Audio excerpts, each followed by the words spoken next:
Kompas TV, Pak Didin.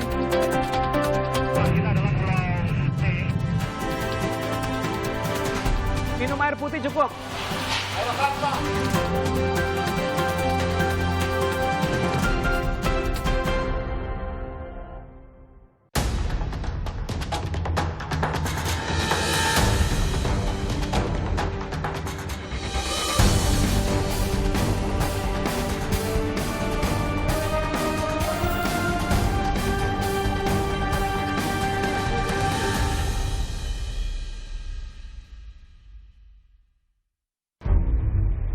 Dua pekan sudah imbauan bekerja, belajar, hingga beribadah di rumah.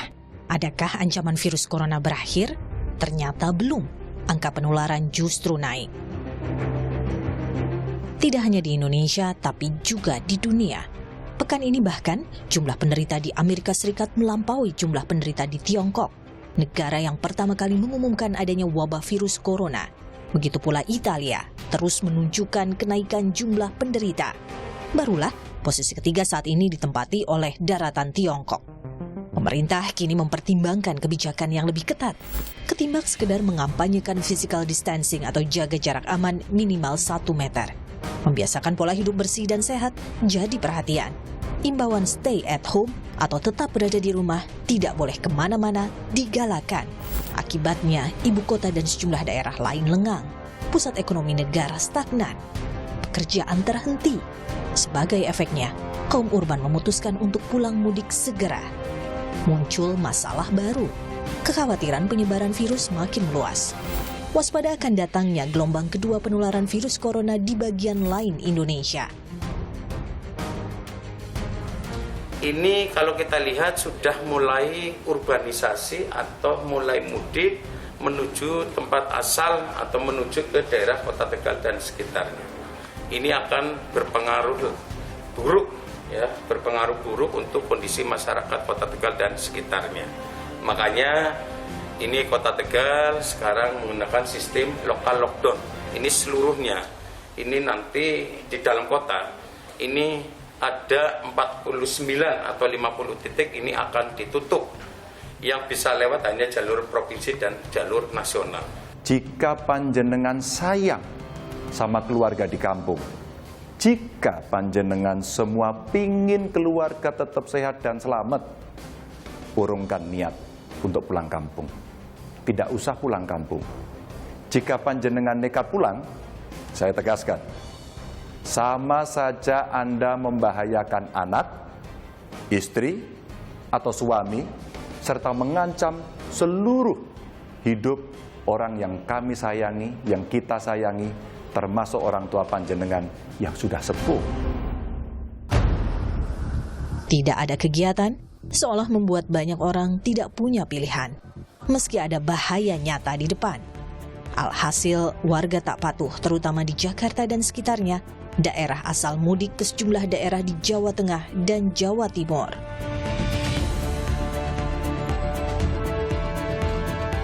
Aiman mencermati dua hal, menghindari mudik dan menjauhi kerumunan yang tak sepenuhnya dipatuhi warga.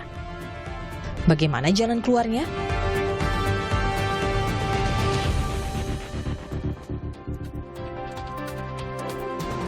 Saudara, hampir 1 bulan pasca diumumkannya pasien positif corona pertama di Indonesia pada 2 Maret 2020, jumlah pasien terinfeksi virus corona semakin bertambah. Sejumlah imbauan untuk melakukan bekerja, sekolah hingga beribadah di rumah saja sudah diumumkan pemerintah. Namun imbauan ini seakan kurang efektif karena beberapa lokasi masih tampak banyak sebagian warga yang beraktivitas dalam kerumunan. Lantas bagaimana cara menekan penyebaran virus corona? Sudah bersama saya di studio Ketua Terpilih Pengurus Besar Ikatan Dokter Indonesia, Dr. Adip Humaydi. Selamat malam, Dokter. Malam, Mas Aiman. Ya. Lalu ada di sambungan Skype keluarga. Sebelum kita bicara soal potensi gelombang kedua penularan corona, saya izin ada salah seorang yang saya mendapatkan suara kegelisahan. Ia adalah keluarga dari perawat di Kota Bandung, Jawa Barat, Ibu Elizabeth. Ibu, selamat malam. Saya mendengar ada kegundahan dari Ibu. Ibu adalah mantan perawat yang sekarang punya suami, ya. Ibu memiliki suami yang juga perawat. Ada kegundahan. Mungkin apa yang bisa disampaikan, Ibu? Ya, betul. Selamat malam, Dok. Selamat malam juga, Mas. Ya. Sebenarnya yang menjadi kegelisahan saya mungkin sebagai keluarga ya, yang mempunyai keluarga tenaga kesehatan, dimanapun mereka bertugas adalah apakah keluarga kita saat bertugas itu terjamin keselamatannya. Iya. Karena seperti kita tahu, berita di mana-mana juga sama ya, APD-nya tidak lengkap atau jumlah yang terjangkitnya semakin banyak. Dan kita tahu bersama bahwa mereka yang terjangkit ini tidak akan semuanya sanggup dirawat di rumah sakit rujukan. Terus mereka kemana gitu? Otomatis pasti akan ke rumah sakit swasta atau mungkin fasilitas yang lainnya yang lebih kecil. Yang menjadi masalah adalah rumah sakit yang non-rujukan tersebut apakah mendapat full support dari pemerintah gitu. Iya, Kalau iya. dari segi APD ataupun dari jaminannya segala macam. Ya, saya mendengar dari Ibu. Ya. Apakah yang Ibu sampaikan ini merupakan suara dari Ibu di mana suami Ibu yang merupakan perawat tidak mendapatkan apa yang seharusnya? Apa yang disebut seharusnya mungkin perlu lebih jelas ya. Hanya yang saya tahu dari ceritanya adalah APD saja tidak bisa terpenuhi secara pasti gitu. Kadang ada, kadang enggak. Jujur suami saya kadang harus beli kacamata sendiri, Google sendiri hanya untuk melindungi diri dia. Teman-temannya juga seperti itu gitu. Cerita dari teman-teman saya yang lain pun seperti itu. Keterbatasan mereka bekerja di rumah sakit tidak sebanding dengan resiko yang bisa mereka terima. Luar biasa. Apresiasi saya dan mudah-mudahan tetap sehat untuk Ibu sekeluarga. Saya ingin tanya tapi Ibu, dengan kondisi yang minim seperti itu, tetap pulang ke rumah, ketemu dengan Ibu, dengan anak-anak? Ya, saat ini masih tetap pulang. Dan potensi penularannya cukup tinggi seharusnya. Seharusnya seperti itu. Dan yang membuat saya bertanya-tanya adalah waktu ada program rapid test kemarin untuk tenaga kesehatan, kenapa kok tidak tenaga kesehatan yang lain di swasta atau di vaskes, puskesmas, bahkan mereka yang memiliki resiko tinggi pun diperiksa juga gitu. Walaupun saya dengar saat ini sudah mulai ada 1 atau 2 rumah sakit swasta yang melakukan pemeriksaan, walaupun jumlahnya sangat terbatas. Karena seperti yang dikatakan juga bahwa tenaga-tenaga kesehatan adalah garda terdepan. Mereka kan memiliki resiko yang tertinggi. Ya. Seharusnya mereka lebih diperhatikan karena mereka masih ada yang pulang ke rumah, ketemu keluarganya. Ya. Seperti itu. Jadi setiap hari masih pulang ketemu Ibu dan anak-anak ya. Usia berapa anak-anak, Bu? Yang besar 12 tahun, yang kecil 5 tahun. Oke, baik. Ada penolakan dari lingkungan sekitar, di sekitar rumah Ibu? Tidak sih sampai saat ini. Tidak ya, tapi mereka tetangga-tetangga mungkin tahu kalau yang bersangkutan suami Ibu kerja di tempat yang memang menangani pasien corona? Tetangga saya tahu bahwa suami saya kerja di rumah sakit di bagian IGD, cuman untuk menangani apa segala macamnya sih saya tidak pernah cerita, mungkin ya karena kita juga di rumah terus kan, jadi Ya. pernah terlalu berinteraksi. Ya mudah-mudahan tidak ada sesuatu yang mengkhawatirkan, tapi yang saya tanyakan kepada dokter, memang di saat-saat seperti ini merupakan hal yang sesungguhnya baru, 100% baru dari sisi medis, sosial, ekonomi, bahkan kebudayaan, betul ya Pak Dokter ya? Ya, jadi kalau kita melihat COVID ini ya, jadi wabah atau pandemi yang saat ini, walaupun kita punya pengalaman dulu dengan SARS atau flu burung, ini jauh sangat berbeda. Jauh sangat berbedanya karena apa? Bukan dari sisi virulensi virusnya saja, tapi kita bicara dalam konteks bahwa pandemi ini yang hampir seluruh dunia, kalau kita bilang bisa hampir seluruh dunia semua terjangkit gitu dengan kondisi seperti ini. Dan kita harus katakan bahwa fasilitas rumah sakit atau fasilitas kesehatan di Indonesia tidak siap dengan yang namanya wabah seperti ini. Anda menyatakan, Anda yakin dengan pernyataan tidak siap? Kenapa tidak siap? Ya, satu sisi infrastrukturnya, artinya kita tidak mendesain. Jadi ini kan harusnya ada sebuah desain, mulai dari vaskesnya, mulai dari sarana vaskesnya, kemudian ruang isolasinya. Terus kemudian mulai dari dia masuk di UGD, itu harusnya terkondisikan untuk kemudian siap dengan kondisi seperti sekarang ini. Bukankah ini juga dialami oleh negara-negara lain di luar sana? Betul, tapi pada saat kita contoh Singapura, oke lah, Singapura bukan menjadi suatu contoh yang karena mereka negara maju, tapi paling tidak pada saat kemudian kita bicara sekarang kebutuhan ruang isolasi, kebutuhan dengan ruang ICU yang dengan ventilator, saat ini kita bisa katakan kita sangat kurang. Jumlah ruang isolasi dengan ventilator yang kemudian dengan ruangan tekanan negatif kita sangat kurang. Kita nggak usah bicara di luar Jakarta, di Jakarta saja kita kurang. Ini belum puncak ya? Belum. Jadi ini ada masih kemungkinan akan masih naik. berproses. Oke, yang saya tanyakan terkait dengan Ibu Elizabeth tadi bahwa masih pulang, apakah memang ada, saya tahu juga bahwa dokter juga mengalami hal yang sama di IGD, instalasi gawat darurat, yang dimana kita tidak tahu ada pasien datang dan lain sebagainya, apakah corona atau tidak misalnya. Lalu kemudian ada potensi penularan di sana. Memang seharusnya diperbolehkan pulang atau memang ada tempat khusus? Di Jakarta kita tahu ada Hotel Grand Cempaka misalnya yang ditempatkan khusus petugas medis di sana. Ya, jadi memang kalau kita bicara konteksnya sekarang di dalam dokter ya, atau tenaga medis dan tenaga kesehatan, maka kita bicara adalah bukan garda terdepan saja. Dokter, tenaga medis, dan tenaga kesehatan ini garda terdepan dan benteng terakhirnya juga, Mas. Garda terdepan adalah teman-teman yang di frontliner. Dokter jaga, dokter di puskesmas, dokter yang kemudian bertugas sebagai surveillance, ditambah lagi dengan public health dan tenaga-tenaga kesehatan yang lain.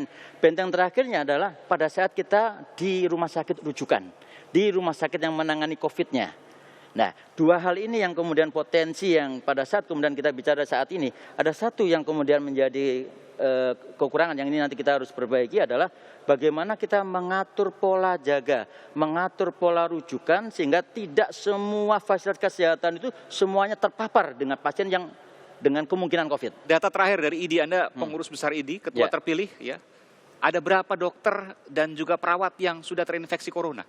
Data resmi tidak ada, tapi kami mendapatkan laporan. Jadi pada saat kita bicara ada ODP, terus terang di Jakarta laporan terkait dengan ODP yang kemarin juga disampaikan oleh gubernur.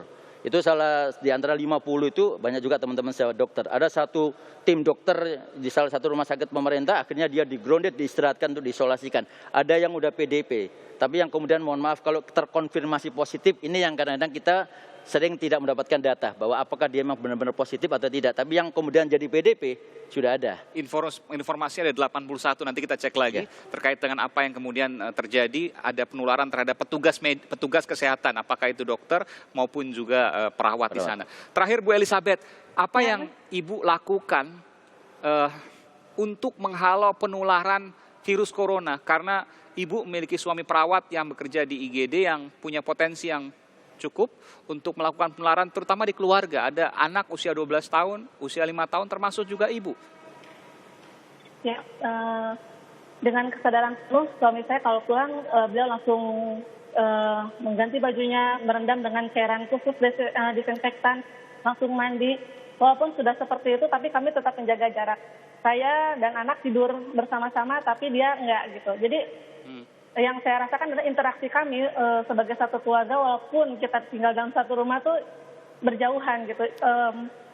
Satu lagi, para petugas kesehatan walaupun mereka bisa pulang, walaupun mereka bisa ketemu dengan keluarga, tapi kami merasakan sebagai keluarga kekhawatiran yang sangat besar dalam diri mereka. Salah satunya adalah kekhawatiran bahwa mereka adalah carrier, bahwa mereka akan menularkan virus ini ke keluarganya. Walaupun mereka tidak pernah menyampaikan itu, tapi kami tahu gitu.